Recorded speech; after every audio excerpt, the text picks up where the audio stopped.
If you only see through one lens, you're going to have a distorted view of the world. You're not going to know the world in its full meaning, in its full depth, its full beauty. Welcome to The Leader's Way at Yale, the podcast at the intersection of spiritual leadership, innovation, and transformation from Berkeley Divinity School at Yale. I'm your host, Brandon Nappy. I am both amazed at the implications that AI brings to our world and simultaneously incredibly concerned. I can't imagine a better person to help us sift through all of the complexities and to help us navigate the many challenging issues surrounding AI than Sister Ilia Delio. Sister Ilia is a Franciscan sister. Her background is both in theology and in science. She has her doctorate in pharmacology from Rutgers University. Her area of specialization was neurotoxicology and spent many years working on Lou Gehrig's disease. She went on to teach at Washington Theological Union at Georgetown, and she's currently professor of theology at Villanova University. She's the author of 20 books. Her latest book, Re-Enchanting the Earth, Why AI Needs Religion, I found to be really, really helpful at beginning to reflect on the implications of AI in the church, in the world, and the evolution of culture. I'm so thankful for this conversation. I hope you enjoy it. Sister Ilia Delio, welcome to the Leader's Way podcast. It's so great to have you with us. Thank you, Brandon. It's nice to be here. It's such an important time to talk about AI because of the ways AI is changing life on our planet. But before we start catastrophizing, I thought it would be really helpful to step back and reflect a little bit. And before we dive into AI, I'd love to hear your vocation story. How did you become a sister, and what led you to teach and to study and to research at the intersection of science and religion? Yeah, well, I am a cultural Catholic from New Jersey, so brought up in an Italian-American neighborhood. Going to church on Sunday was the thing to do. But I went to Catholic school, grammar school, and I think since the time I was knee-high, I was lured by the Franciscan sisters that we had as our teachers. I always felt this draw to religious life. Even going to Mass, there was something mystical about it, and I loved the consecration at the time of the Eucharist and all that kind of stuff. So I always had this God center from the time I could walk. My mother had a sister, actually, who had become a sister, and it didn't last. It was like 8 years, and I always had heard the bad stories, how she had to leave at the back door, and then she married this divorced man who was Protestant, and then, she divorced him, and it was just like a downward trend all the way. And I said, oh dear, I better not tell her what I'm actually thinking. I always loved science. I majored in biology, was pre-med, wanted to go to medical school and got as far as the interview, but froze at the interview stage. And it was so competitive in those days that I kind of wanted to go, but then maybe not. So I was never as driven as I see some of my students today. And I wound up going to graduate school and got a master's and then a doctorate in neurobiology and then pharmacology. So my area was actually spinal cord research. I was working on models of Lou Gehrig's disease. I was an electrophysiologist, so I was interested in the electrical component of the nervous system. And then my work was aligned with similar pathologies in Alzheimer's disease. And I landed a postdoc at Johns Hopkins in neurology and neuropathology. But prior to doing that, I came across the life of Thomas Merton. And I had never heard of Merton. I was really fascinated by this figure, and I really identified with him. He was a very worldly person, a literary person, very engaged in people and politics and thought, and then left it all to go to this cloister to live entirely for God in the silence and of the desert. And I thought, that's exactly what I want to do. So I finished my Ph.D., interviewed at Hopkins, it all went well, and then I kind of never showed up, quite honestly. I went to the Holy Land on a cheap flight. I wrote everyone a postcard telling them I was a great time, and they all thought I eloped with someone. So it was kind of funny. I was like, well, kind of, Wound up entering a very traditional Byzantine discalced Carmelite cloister. So I was a cloistered nun for 4 years in the Byzantine Rite. And I went to Ukrainian Rite High School, so it wasn't too unusual, but it was somewhat unusual. And my classmates from New Jersey Medical School really could not understand what happened to me. Either too many drugs, in the laboratory, or something happened along the way, but she was mentally not right. Fact is, I was always allured by this complete dedication to a godly life and this living for God. And I was a very traditional Catholic. So Vatican II was not on my radar.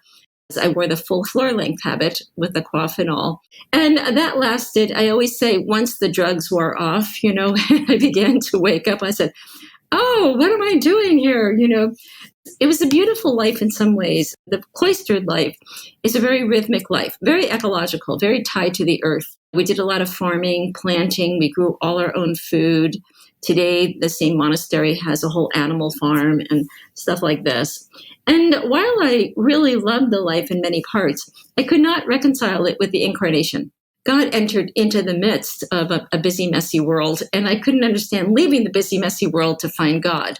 So I asked to take a leave, and I was sent to live with German Franciscan sisters. And I thought, well, because I actually went back to Rutgers to do a postdoc in neurotoxicology. In the lab, I worked on issues of methylmercury poisoning in sensory nerves. And then in my life, I was living with these lovely German Franciscan women. And I thought, well, they're more fun. They actually drink beer on Sunday and they drive cars. So this must be the place for me. So I entered them and had to redo the novitiate and basically have gone through boot camp, a few times over. Still very traditional. We wore the full habit, very regulated horarium, up at 4-hour private silent prayer and then mass and all that kind of stuff. Did my postdoc at Rutgers and realized my heart wasn't in research yet at that point. One day I was in the lab with a full habit on, and this guy came in and said, I'm looking for Dr. Delio. And I'm like, that would be me. So it was too weird. I was in the novitiate. I was driving the novice director a little crazy because I asked a lot of questions and had a lot of ideas about things. And she was going through some kind of midlife crisis. And they called me in and they said, well, we'd like to send you to school, to study, maybe spirituality or theology. And I said, well, I don't know much about either, but theology just sounds better.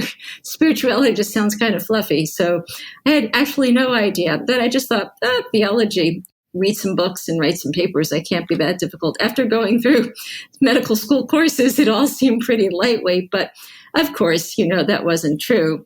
So I had to go to Catholic school. I wound up going to Fordham University with a car that had been in 4 accidents. So they sent me to the Bronx in this really beat up car, and I lived with the Ursuline sisters. But to make a long story short, once I got into theology, I was like a fish who found water. I did not realize I was living on dry land. I loved theology. It was its own science for me, and I thought like a scientist, but I was actually really delving into, and I love the patristics fathers. I love the Greek fathers of the church, and wrote my master's thesis on an aspect of Augustine's rule, and then my doctoral dissertation on Bonaventure's mysticism of the crucified Christ. Yeah, very traditional, love the church, love the traditions, but I never lost sight of science, quite honestly. I was always a scientist, and I think I still am. Thank you for sharing your story, Sister Ilia. I was just smiling and thinking, another life blown up by Thomas Merton and Francis of Assisi. For those who may be listening and aren't familiar with Teilhard, what can you say about him? Can you share a bit about his life and how he's foundational for the work that you're doing right now in AI? So Teilhard de Chardin, Pierre Teilhard de Chardin, was a French Jesuit born in 1881 and died in 1955. He was a paleontologist, so he was a scientist by training. His specialty was the Eocene era, about 54 million years ago, of human evolution. He is one of the discoverers of the Peking man, which kind of gave him the claim to fame. He was known in his day as an excellent scientist. He kept very detailed records of his archaeological findings, and he was a careful observer of nature. But he was a Jesuit. He was really deeply devoted to actually the Sacred Heart of Christ. Deep devotion. to the divine love poured out into this incredible creation.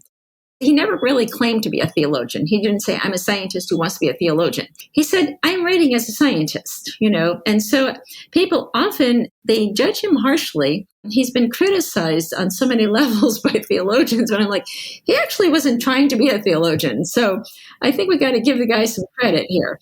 He realized there's a wholeness in nature. No matter how far back we go, there's a wholeness that cannot be reduced to anything other than its own wholeness. And so he begins with this idea of wholeness in nature, even fragments of bones. There's a wholeness to them. And so just a little aside here, I always say that Jesuits are Franciscan wannabes, that they kind of, for whatever, don't like to wear brown robes or something. But both of these wonderful charisms have a deep sense of incarnation. And by that, we mean that materiality is not mere matter. There's a sacredness, there's a godliness at the heart of matter itself. For Francis, it was the goodness of things, this incredible beauty of trees and leaves. And Teilhard spoke about an ineffable, a hiddenness at the heart of matter itself. Matter really mattered for him. It wasn't just stuff that we build or use. It was the place to find God. And so he brings these things together, his faith in Christ and then his scientific knowledge, and he begins to try to construct a way of understanding how do these things work together. And I think one of the things that really drove Teilhard and drives his vision is evolution is not just a random event or survival of the species or just natural adaptation or selection of genes. He wasn't Darwinian. He was very much influenced by Henri Bergson. And Bergson had this idea that there's a vital impulse in nature. There's something that's hidden, it's ineffable, but there's something driving nature. Now, quantum physics today might have some explanation there, but for Teilhard, he follows that idea of an élan vital. There's a vital impulse in nature. And he then begins to, associate that with what he called the omega principle, a principle of centriety, a principle that holds the whole together without being reduced to any fragment, without being destroyed by any of the forces of nature. It's the force that keeps on guiding nature. And of course, he begins to associate that principle of omega with God. So he speaks about God omega in evolution. And then he begins to, really try to understand, evolution itself, there's a becomingness. There seems to be a universe that's not finished. It's unfinished. There's a dynamism in nature here. It's moving towards something. And so he began to put these things together with some of the Pauline writings that the whole creation is groaning. The Spirit groans the creation as it yearns for that new birth. We make up in our bodies what is lacking in the sufferings of Christ. So he has this idea that we're growing into something. And therefore he puts together evolution and Christianity and says several things. One, he says Christianity is a religion of evolution. In other words, it's bringing together divinity and materiality, or sarx, and it's uniting these things, and it's giving rise to something new life. We might call that the risen Christ. But something new is taking place. And it is the one religion that posits that divinity is fully immersed in materiality. We're not Gnostics. We're not docetic. God just doesn't appear in matter. We either claim that God is really mattered or not. You can have sort of a little bit of this and a little bit of that. I think we still grapple with this, even doctrinally.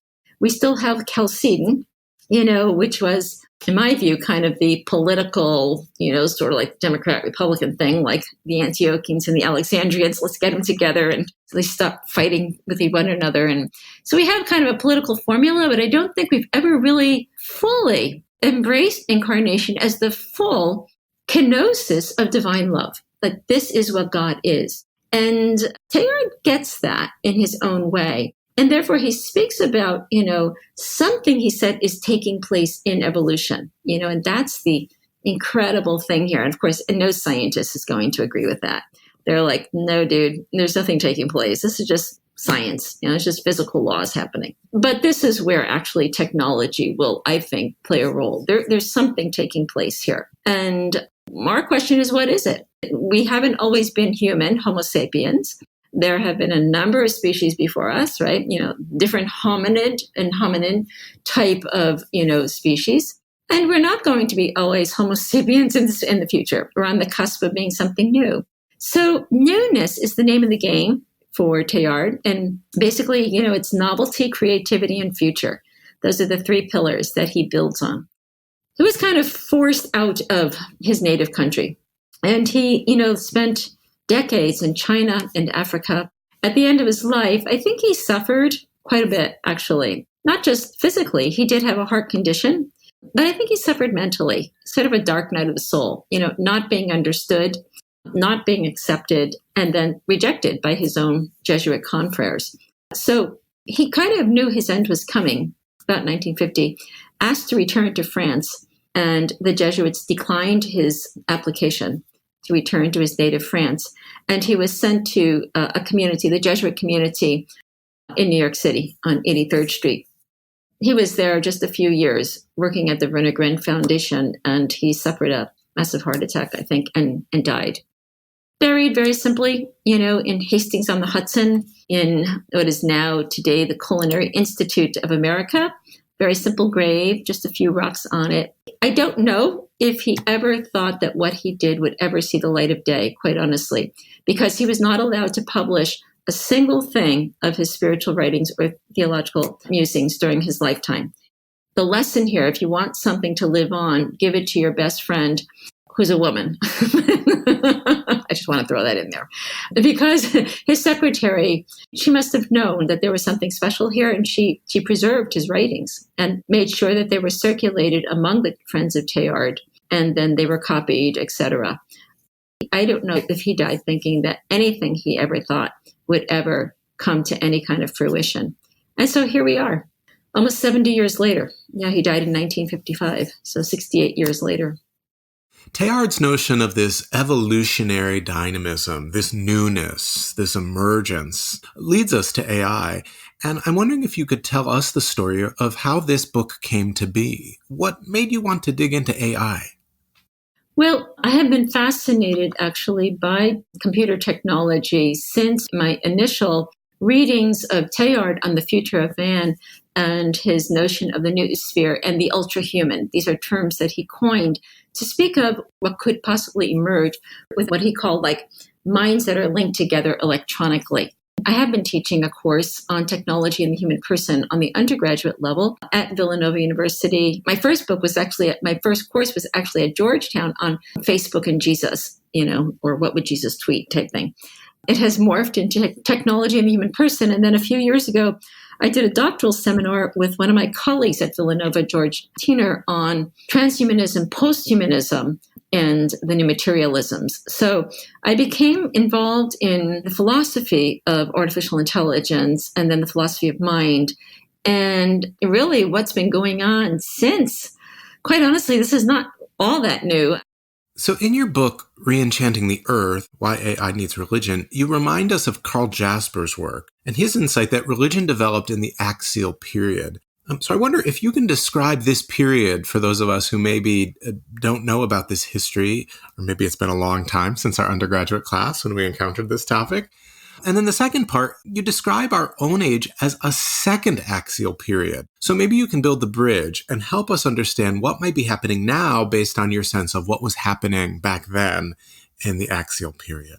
Yeah, the axial period is the term that Karl Jaspers coined in around 1949. And not everyone accepts that because I don't want to box in history like this is exactly it. But it's a heuristic, right, to kind of understand these broad movements that took place. And I think simply defined, the axial period is that period in all the major parts of the world where there was sort of a breakthrough in consciousness and a recognition of the human person as person.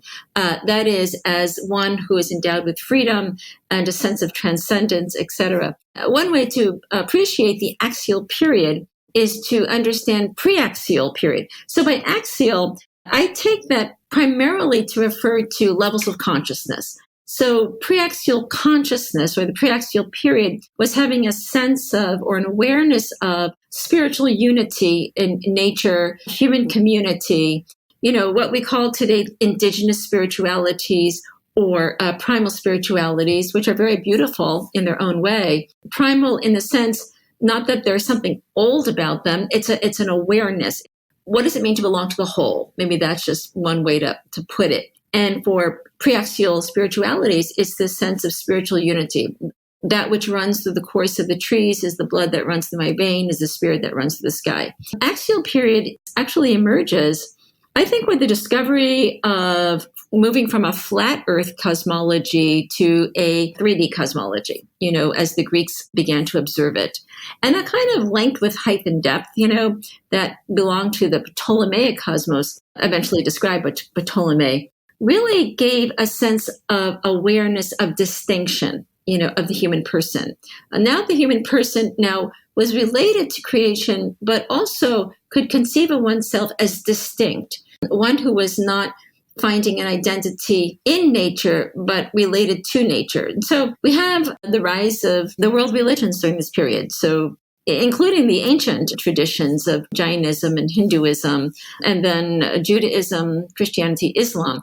What's interesting is the person as person emerges, and then religiously, it's the sense of divine transcendence, that there's a divinity beyond us. There's something beyond the visible world.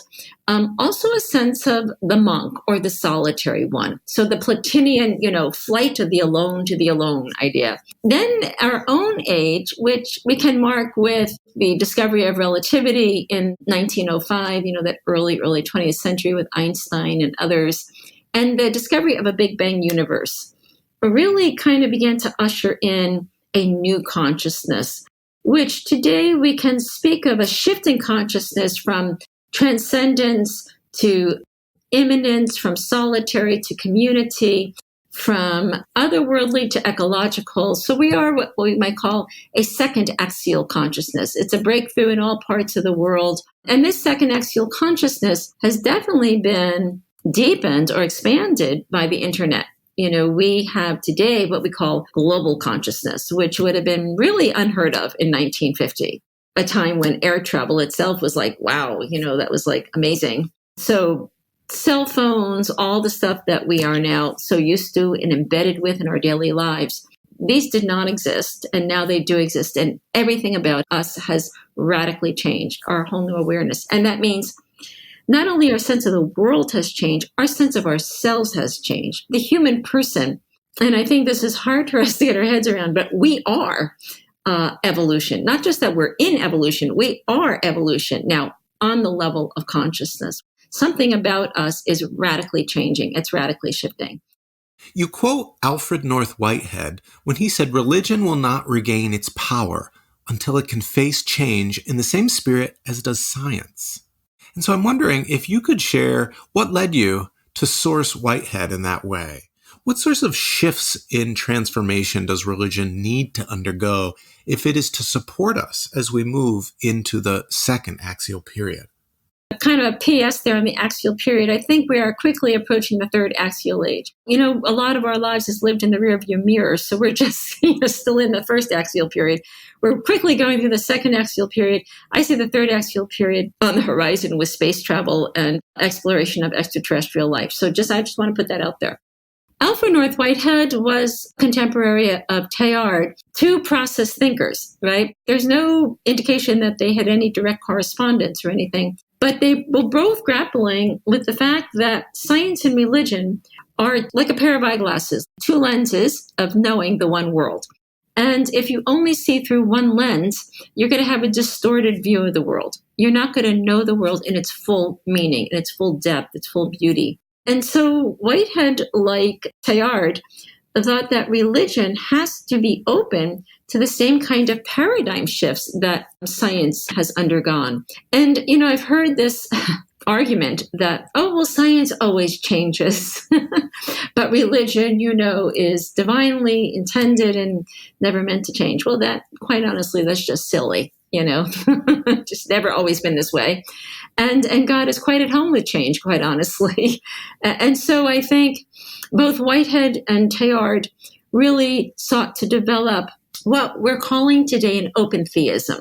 It's not the classical theistic relationship of a static God-world relationship based on the kind of philosophical idea that God is immutable, ubiquitous, omniscient, et cetera, et cetera. But that God is the dynamism of love or the dynamism of the wholeness of life, who is truly related and in deep relationship with all that God creates. And so what both of them realize is, quite honestly, we can't even talk about God from conscious material life. Like without conscious life, we can't say whether or not God exists. You can't even form that argument. It takes a level of consciousness to know, even to utter the word God, whether or not you accept or reject God. So I just want to put that out there that, theology does have to, by nature, begin with human existence and not some kind of divine revelation that there's something up there that precedes us and comes before us and however we concoct these things. Anyway, they both realize these things, that science and religion. What does it mean for religion to shift? Science, we understand, can shift, right? Okay, so we have the Big Bang universe. Not that we understand it at all, nor do we shape our daily lives by it, because we're still living pretty much in a Newtonian universe on many levels. Our systems, I think our political systems, our educational systems are very Newtonian still, and it's why we're not really fit for the world that's quickly evolving. But religion itself has developed a deep inner fear to change. There's a deep resistance. And phenomenology may be as far as we can have an experience of the world. Well, that's really terrific. But I think, we have to go more. We're going to have to grapple with the fact that our language of being, it's conceptual. We can do better. That's all we're saying here. If we say science and religion must work together, what we are saying is that science now informs us about reality in a way we didn't have this knowledge before. So it gives us new insights. We either are going to accept those insights and then understand our reality in a new way from a religious or theological perspective, or not. So where does Jesus fit into this worldview? Obviously, as a Franciscan sister, you care about Jesus, and Francis himself was such an embodied follower of Jesus. Can you talk about how Jesus figures into all of this theologically, and what is the impact of the incarnation in your thinking on evolution and AI? Yes, so I do have a new book coming out. It's called The Not Yet God, on Carl Jung, Teilhard de Chardin, and the relational whole. I think actually Jesus figures quite large for me. I am actually a very committed Christian, and I believe that Christianity has something really vital to offer to today's world, but not in a narrow sense, in the widest sense of bringing science and religion into a new kind of wholeness. So I don't think like we're triumphantly, way, look at us, we're the real deal. No, I don't think so at all. Okay, this is my radical view. I don't think even Jesus came to start a church. I think actually it's the end of institution, and it's the beginning of a new humanity. That's what I see in Jesus, the beginning of the new human. And that new human is one who pushes boundaries, who disrupts what is juridical and legalistic, and really looks to engage the flesh of the human, the poor, the disenfranchised, those who are marginalized, those who are left out. Today, Jesus would be with the LGBTQ community. He would be with all those who feel excluded by our cultures. And that's what I think Jesus represents for us. But as a symbol of what we are, I think what Jesus is about is what we're supposed to be about, So it's not just like putting it all on Jesus, like, yay for Jesus. Like Jesus was an historical figure, in whom God truly broke through. And there was something deeply godly about his life that was recognized as the Christ. But I think there's something about us that we have to name as well that's godly. We have been too passive, and we keep throwing it all onto a savior figure. And I think, Jesus said, look, I got to go so the Spirit can come, The Spirit's going to lead you to all things, to the truth. You're not only going to do what I do, you're going to do greater works than these. So, according to John's gospel, Jesus is like, just don't follow me. I'm going to build a big church and you can all come and pray to me. It's more like, no, let me get out of the way so you can be following the way, And honestly, I think Christianity is a great idea. I don't think really it's been born into its full meaning. We're kind of Christian wannabes, Anyway, I do think that, and here's what Teilhard, he wasn't narrowly Christian. He was cosmically Christian in this way, that he saw the pattern of evolution is moving towards something that is more personalized. And we can say the same thing. The internet has personalized us, whether or not we can see it in that way, because it has also tribalized us in some ways. We all have our little tribes on Facebook and stuff like that. But we are more connected before than we have ever been in the history of human evolution. And so there's something going on here. And that's one thing that Teilhard recognized. And, from a Christian perspective, we can say this is the body of Christ in evolution. But we need values, and that's where his idea was technology is not to supplant us, it's to complement. We work with technology in deepening what we are. I mean, we can build technology for a more compassionate world, for a more just world. We can wire ourselves for a world of shared resources. We can be ecologically more resourceful with technology. Technology is not the problem. We're the problem. And it's the values we either bring to technology or fail to bring to technology that we give then who's ever writing that code free rein to kind of decide our future, while we're off in a church someplace saying the Hail Mary or Our Father, or hoping that God will bring us to heaven or something like this. And I'm like, God, I think God's like, what is wrong with those people down there? They're like, totally did not get it. And so that's it. St. Teresa said, Christ has no body now on earth but yours. Well, she prayed that. She didn't actually write it. But I think the sentiment is right. I think a lot of the Pauline literature points in this direction. Christ, the mystery hidden since the foundation of the world. As a Franciscan, I'm very scotistic.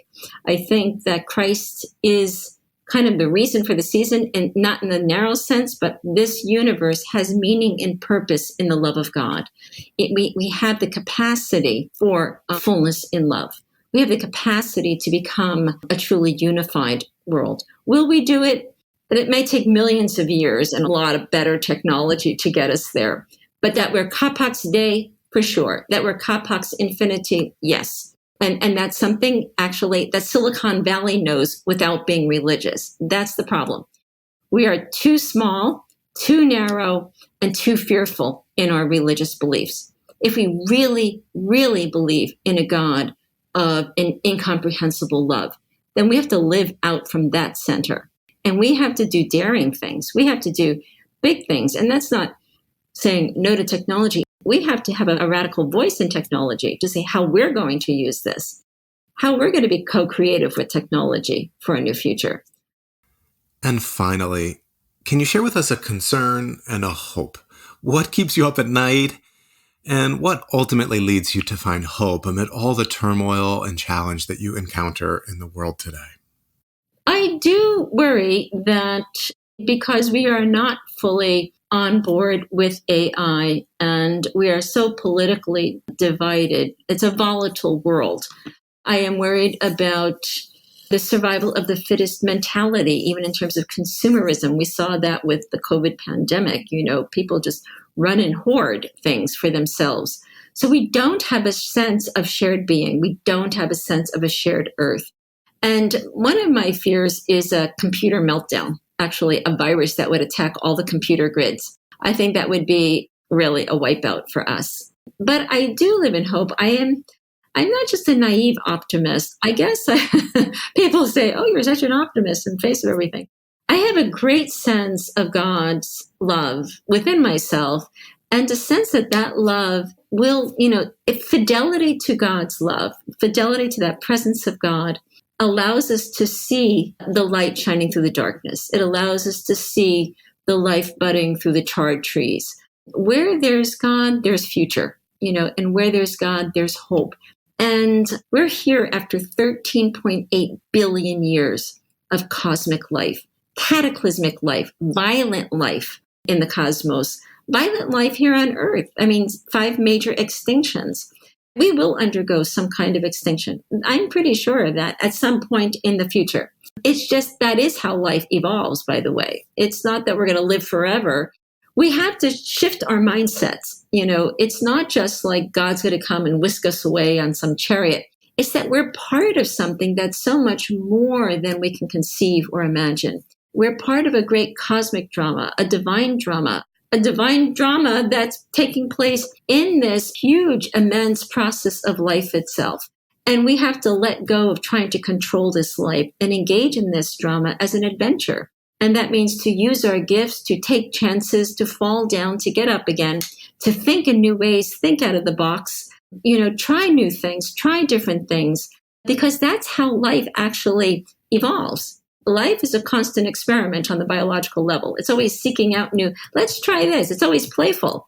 Play is a big thing. And we have to learn to play again. We need to stop trying to control everything. It's one of our downfalls as Homo sapiens. We're always trying to control and manipulate. It's like, no, learn to be like a butterfly, like a tree leaf, just kind of go with the flow and play jump rope and go play hopscotch someplace and just try leaping over a large fence. Do the unthinkable. And stretch your mind to what seems absolutely ludicrous, because God will probably be there. Sister Ilia, thank you so much for this conversation. Thank you, too, for all of the work that you do for the world. You're such a gift to the church and to our community. So thank you for everything that you're doing, and we're so looking forward to the next book. Well, thank you, Brandon. Thanks. It was great to be with you. Thank you for listening to the Leader's Way at Yale podcast. Join us in our work to heal the healers, care for the caregivers, and support the spiritual leaders who are transforming our world in compassion, justice, and love. Online at berkeleydivinityschool.yale.edu.